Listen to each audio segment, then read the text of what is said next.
കുറച്ചാളുകൾ നദിക്കരയിൽ വിശ്രമിക്കുകയായിരുന്നു. പെട്ടെന്ന് ആകാശത്ത് നിന്ന് എന്തോ വന്ന് വീഴുന്നു.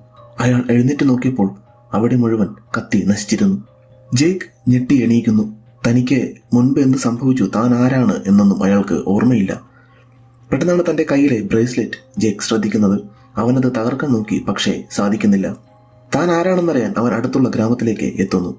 അവിടെ ജേക്കിന്റെ മുറിവ് ഒരാൾ ചികിത്സിക്കുന്നു. പേഴ്സി എന്നൊരുത്തൻ തോക്കു ചൂണ്ടി അവിടെയുള്ളവരുടെ കയ്യിൽ നിന്നും പണം വാങ്ങുന്നു. ജേക്കിന്റെ അടുത്തും അവൻ ചെല്ലുന്നു. ജേക്ക് ഒന്ന് കൊടുത്തതും അവൻ താഴെ വീഴുന്നു. പെട്ടെന്ന് അവിടേക്ക് പോലീസ് എത്തുന്നു. ജേക്കിനെയും പേഴ്സിയെയും അറസ്റ്റ് ചെയ്യുന്നു. ജേക്ക് ഒരു കൊള്ളക്കാരനാണെന്ന് പോലീസ് പറയുന്നു.